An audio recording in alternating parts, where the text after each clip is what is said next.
Playing in the trenches, you're used to working hard and not being recognized. I never understood why, but I think it's time for a change. It's time for everyone to know just how important linemen are. We sign big contracts, we're inspirational, we like to have fun. Here are the stories of the position you never hear about. Welcome to the trenches. Welcome to another episode of The Trenches. Today, I'm with DLine coach Chidera Diribe. What's up, coach? Good with you, man. Appreciate you coming out. Appreciate you inviting me to TCU. Beautiful campus, love the purple. Glad Dominic up here. And so tell me about your journey, just how you got into college coaching. Yeah, man, honestly, coaching was the last thing on my mind. After I finished playing, I had a quick cup of coffee in the NFL. Signed with the Saints out of college, bounced around from there. 2014, 2015, I was with the Giants, and I got cut from there. My head coach at the time at the University of Colorado, Mike McIntyre, he gave me a call. He was like, "Hey, man, heard you got cut. You want to come hang out on my staff?" So I'm like, "Well, shoot, I ain't doing nothing bad." Yeah. So I go down there, and I initially start off as a recruiting intern. Okay. But, as a player, I was a 2-year captain, and a lot of the guys kind of gravitated towards me. And I noticed the same thing when I was on campus around the guys. They'd come and ask me questions just about life and football. And I was like, man, might as well get into coaching. These guys are looking for somebody like them to help kind of lead them on their journey. Why not somebody who's done it before?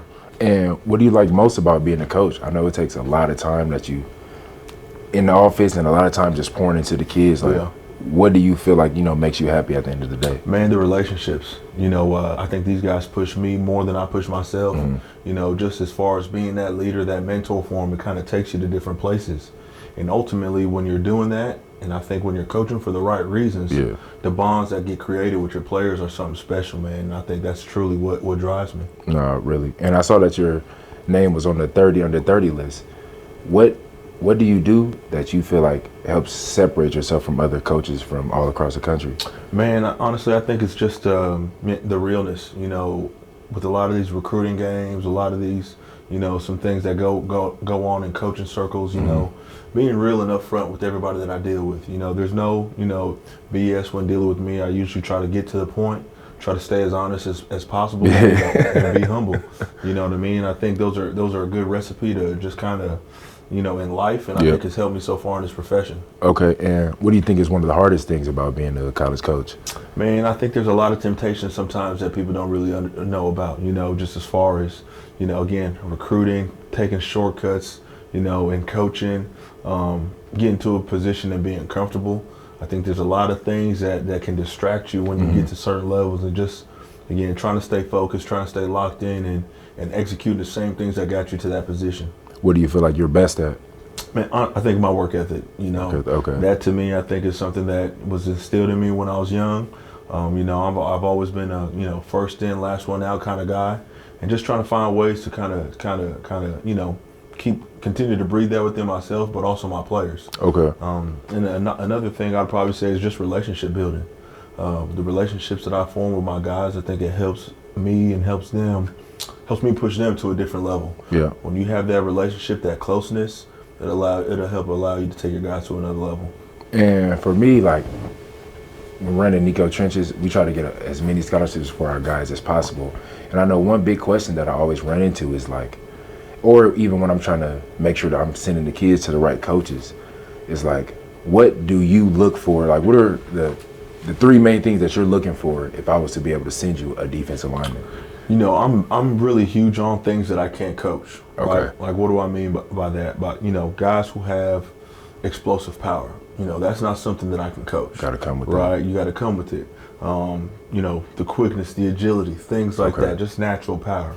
When I got a guy that has things that I can't coach, it makes my job easier, honestly. Because now I just kind of equip them with the tools and the fundamentals. Yeah. You watch guys on Sunday, guys like Aaron Donald, watch guys like Kenny Clark, man, they got things that you can't coach from an athletic and strength standpoint, right?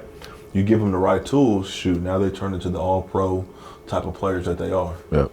And just for your style of coaching, do you feel like you're suited best for the college world? One day, do you see yourself in being an NFL coach, or how do you feel just about, your coaching journey in general? Yeah, you always have dreams and aspirations of getting to the highest level. That's always something that's been on my mind. Okay. But man, I'm honestly right now so locked in on college again, yeah. just because this is my way of reaching back, giving back to these young guys. Yeah. You know what I mean? Again, we've all been on that journey.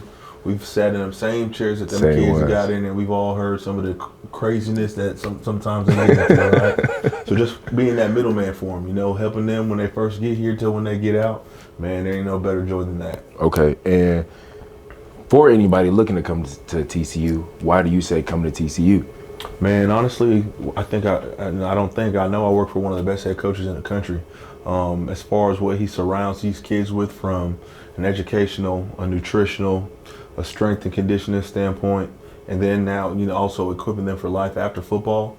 I mean, you get the holistic approach here at TCU. Okay. It's not just hey, come here, be a football player and get out. It's, hey, no, you're going to come and be a football player, but you're also going to get a quality education. You're also going to get networking opportunities that are going to help you throughout your life. I mean, at the end of the day, I think that's a goal of going to college, is trying to leave a self-sustaining man, right? Sure. If you can do that, man, you did it the right way. Now, what networking opportunities do you guys have? Because I'm big into trying to get I always try to take my kids on trips and meet this people and this people, just because a lot of them, they've never seen it, or they don't see people that look like them, or they thought it was a much harder process. What do you guys offer, just for networking opportunities that can help them for life after football? Man, it goes to a lot of what they're interested in, right? So things like we got obviously alumni that are big in real estate, alumni that are big in the IT world, alumni that are big in, commercial real estate. Getting them in touch with these people that they may have interest in down the line. That's dope. It's going to get them opportunities, as far as internships, job placement, things like that. Again, when you can leave here with the job already in pocket, man, that's awesome. That's cash right there. And I know, but you probably heard it since you're from California too. Yeah. And the IE, you always hear that Texas football is so different. Why do you think Texas football is so different than California football? I think one of the things that I've noticed in Texas is just how serious everybody takes high school football. I'm talking from the people at the grocery store to the people at the gas station to the high school level. They really bleed high school football. In California, you're never going to see a high school with an indoor stadium, indoor practice field. Shoot, in Texas, man, it's very rare that I drive past a city where I don't see an indoor practice football facility. Again, just because it's the culture. High school football in general is something that they take very seriously. So I think from that standpoint is one of the things that I say, hey, that's a difference between the two. For sure.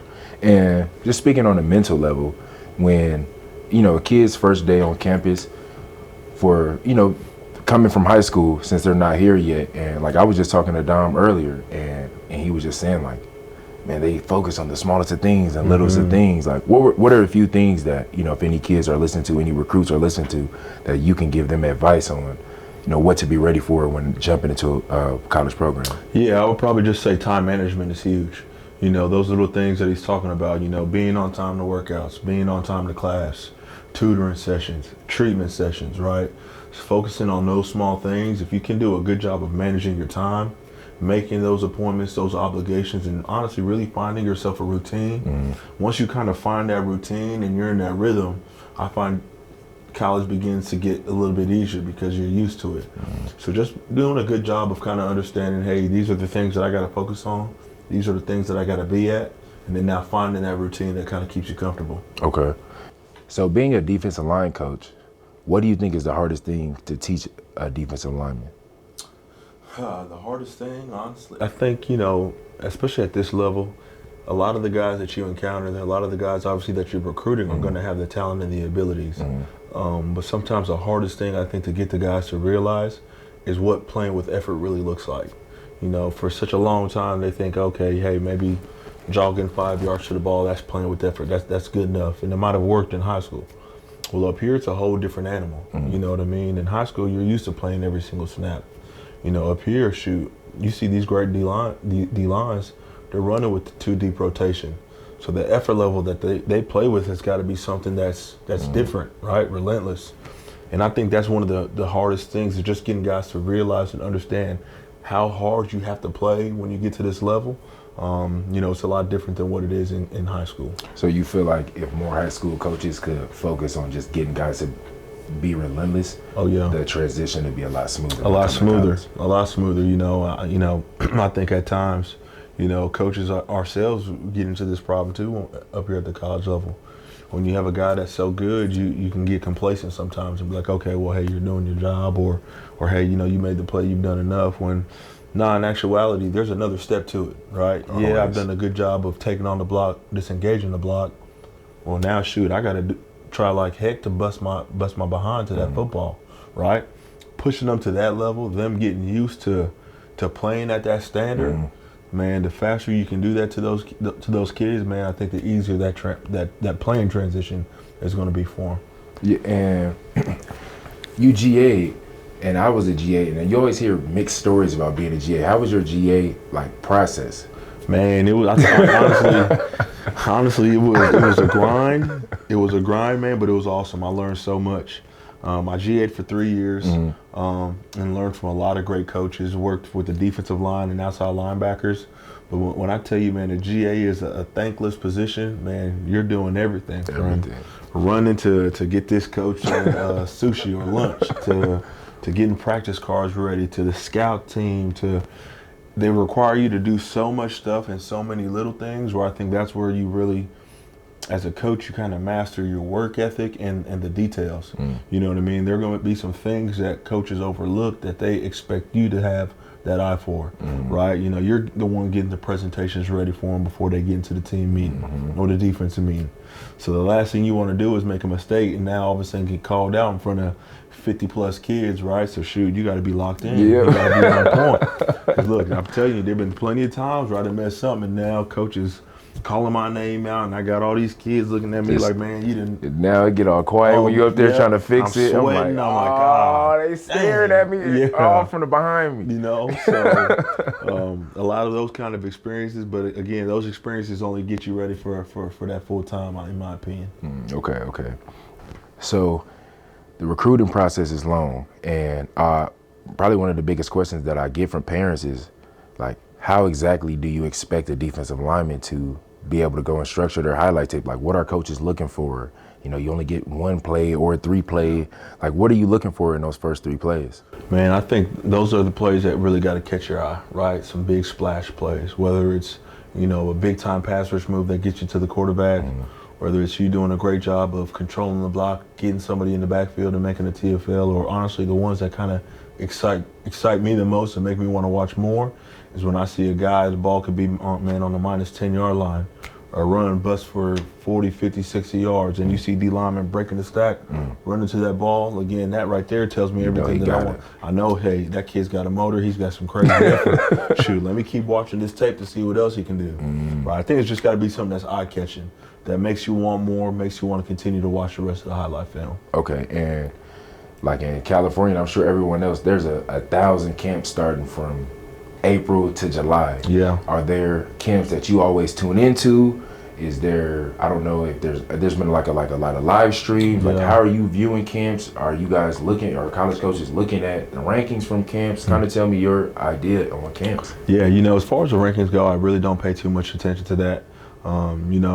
Obviously there are some good things about the rankings that you definitely like to take a look at, as far as initially knowing who guys are, where they're from, what they can do, right?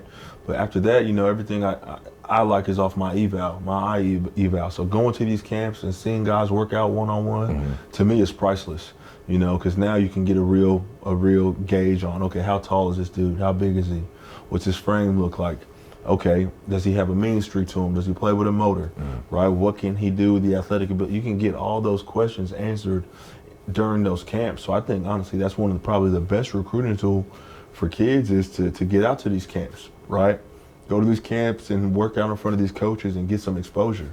I think also with kids and parents, they got to understand, right, is, not everybody's going to be suited to go to the USC camp and work out for USC coaches, right, or the UCLA camp.